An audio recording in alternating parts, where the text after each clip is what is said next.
I really need to sort this out. Having all these tools rolling around all over the place is a real pain. What I need is something to organise it with. I know, I've got an idea. I've got this whole dry pallet wood here, which is just what I think I need to solve this problem, but it's a bit rough, so let's get it planed down.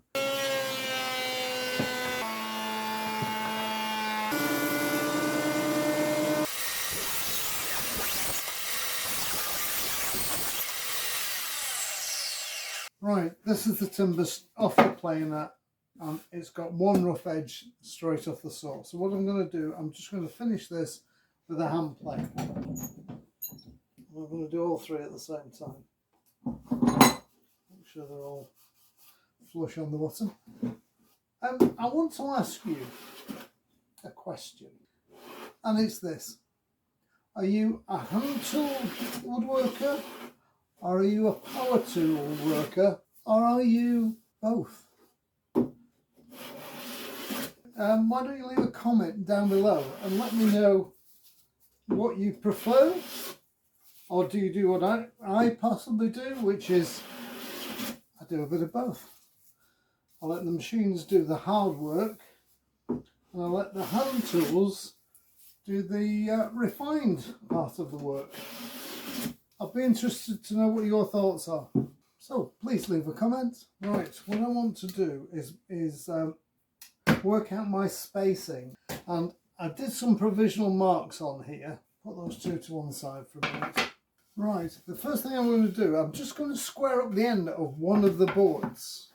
And you may remember the shooting board from the video, when was it? It was only a week ago, wasn't it?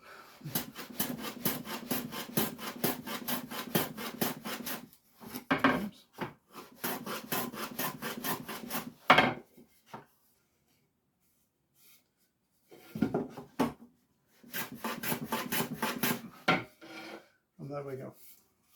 Got one nice clean square end. So I've got something to measure from now. Move that out of the way.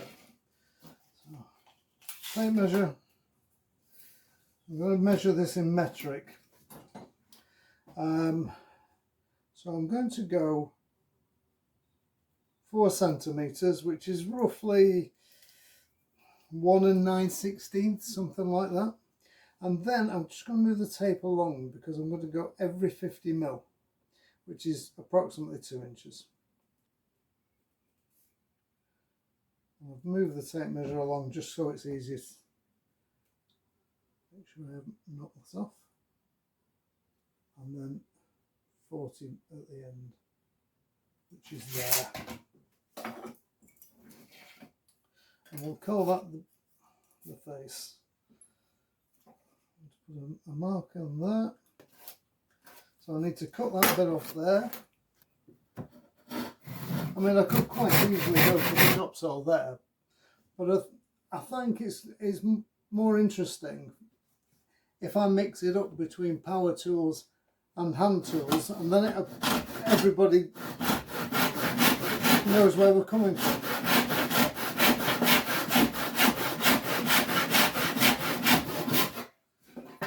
Go. It's quick and easy as that. So that's already to length. Put that out of the way, and the magnets hold that little piece on there. So I've got a series of marks along here. What I do need to find is the centre of this line. And do you remember, quite a few months ago, I made a little gauge just for that one purpose. This little centre finder. So if I put that there, put my centre finder on it, I'll draw a line down there, I've now got my centre. So there's our centre line there. I did actually slip just at the end there, but I'll pencil that back in. So each of those points along there, I need to drill a hole. I'm just going to use a little awl just to make an indentation. It just makes it a lot easier for the drill to find the centre then.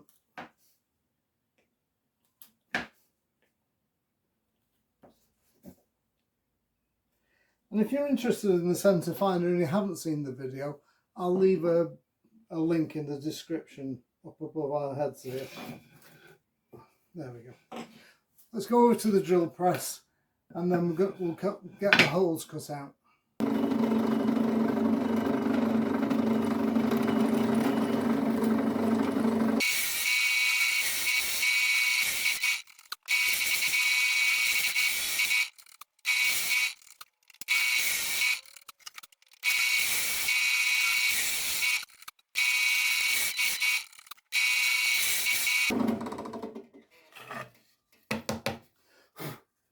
We'll flip it over and finish it off from the reverse side.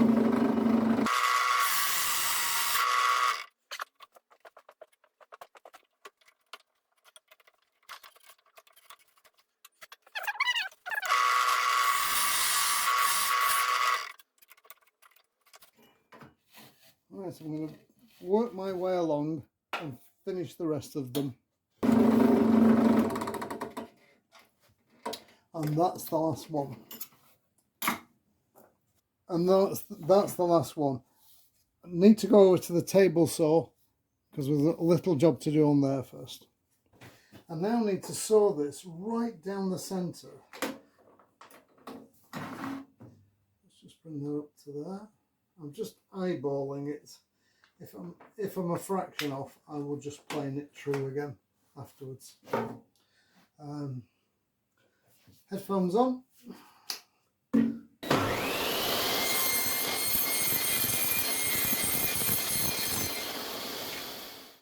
Right, I just need to clean this up a little bit because there's rolling line at the bottom. I'm just going to use a number 5 just because it will go over the tops better.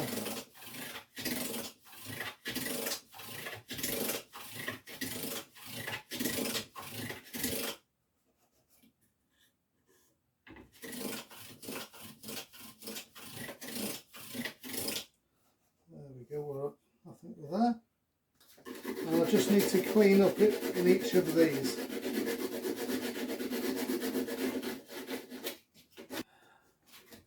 Obviously it'll take a while by hand, but I've got just the little tool for this job.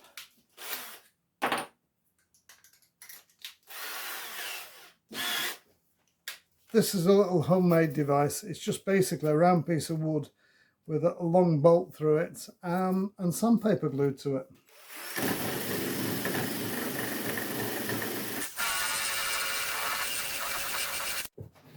Of course, if you've got a drum sander, that would definitely be the easy way to do this, but this is a cheap sort of skimp way to go about it.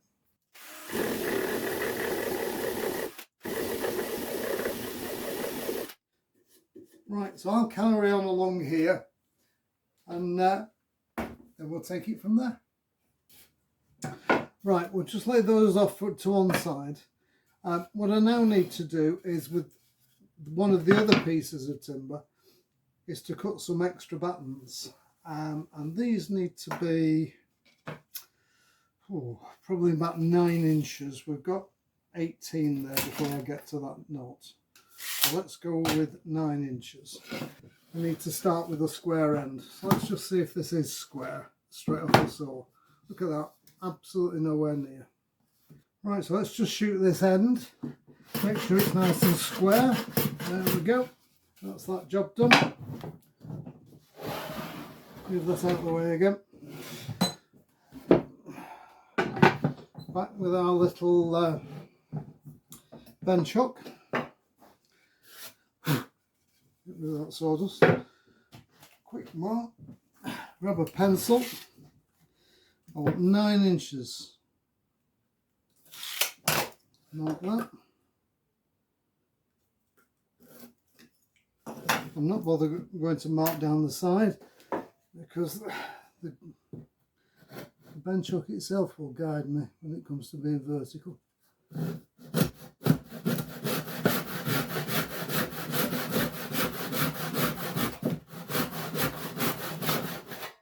And if for anybody who hasn't already seen this particular bench hook, I'll leave a link in the video above my head, and you can check that out,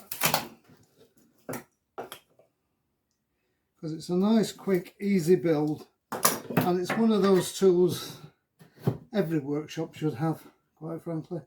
But yes, you can just jump over on the chop saw and do this. But think of the exercise you're getting, and there's no gym fees. There we go. A little bit for the scrap box. Okay, put that there. Put that back on it so it doesn't disappear. Let's put the oops. And again, back to the bench hook. That's the end I've already done. That's the end I've just sewn. But look how true that is, without even having to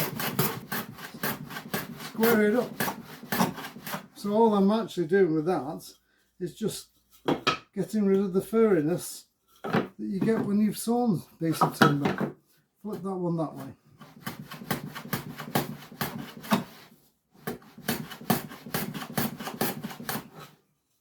And that's all it takes. Right, that's those two done. Put that plane out of the way. Right, so a quick rub with the sandpaper. And both of those. Did I leave that side? No, I didn't. There we go. Now then, I'm going to turn that way, turn that way, sections there, and I want this on here. But I've got something in mind, so rather than put them on the end, I'm going to move them in. I'm going to move them in to that position there, whatever that is. Let's find out how much I've guessed. 90 centimetres, which is just under 2.5 inches. So what I'm going to do, I'm going to put pencil mark on. There we go. Pencil mark there. Pencil mark there. And I'm going to pin that onto there. Now there's a couple of ways you can go about this. It's entirely up to you which one you choose. But there's two ways you could do it. You can use a nail gun, or you could just use panel pins. So why don't we do both, and then you can judge for yourself. Right, put some pins in the nail gun. In fact, if I put the pencil mark just there, I know precisely which bit to put the glue on. There we go. Just a little thin bead along that. That's what we need. Line that one up on there. So we'll just get one pin in there. There we go. Make sure it's all square and it feels right there. And another pin in there. That's got that. Let's do the other one first. Same distance from the end. Again, just get one pin in. And we'll check the square, and they are. Get the other pin in. Now obviously if you haven't got a nail gun like that, you can just use ordinary panel pins. Exactly the same thing. Let's just check that we're the right distance from the end first. Line everything up. There we go. Put them out there, put them out there. Now what I would do, if you're going to panel pin it, let's just check that that is correct as well. It is. What I would do is, if you don't have a pin gun like that, take an ordinary panel pin and snip the head off it.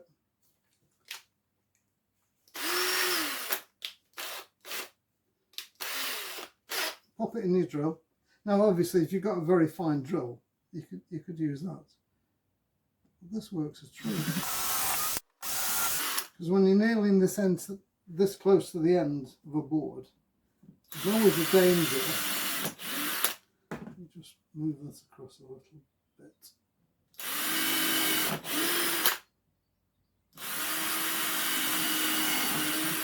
If you just nail it straight in, there's a good chance you'll actually split the wood, and we don't want that. We'll just pop a couple of pins in there. It's interesting that you drill with a panel pin But if you try and push the pin in with your fingers, it won't go. The whole sort of, I don't know if it closes up a little bit or what, but anyway. So that's when we need to get the glue. I could use a pallet pin hammer, but I do have one. But it's not necessary. There we go. Make sure it's all lined up.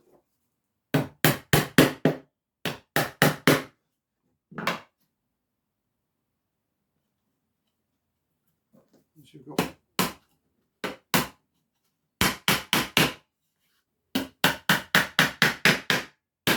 There we go. And we're nearly done. But there's just one other little detail. Now I'm going to add these two little blocks. And you'll see why in just a minute. And the same on this side. Right. Just to seal the wood. I mean, you don't have to do this, obviously. You could just leave it raw wood. It's only a workshop tool rest. But I'm going to put some shellac on it. Mainly just to keep the dirt and the dust. Well, not so much the dust off it, but certainly stop the dirt getting impregnated into the wood. And you might remember we made this shellac what, a month or so ago, something like that. And it's a very quick and easy thing to do. And for those that haven't seen this, I'll put a link in the up above my head, and you can, if you want to, you can take a quick look at it. Can I also ask, if you've enjoyed this video, could you give us a like, subscribe, and click that notification bell so that YouTube will let you know the next time I look forward to hearing your comments. I look forward to hearing those comments about whether you prefer to use power tools or hand tools, or whether you're a combination of both. Right, there we go. That's all sealed. Right, we turn that like that. We turn that one like that. That now fits into the well, but it's level. I think this is going to work out absolutely great. There's plenty of room. There's more room than I need. I've got more tools there. Anyway, I'm David. I'm the SKINT Woodworker.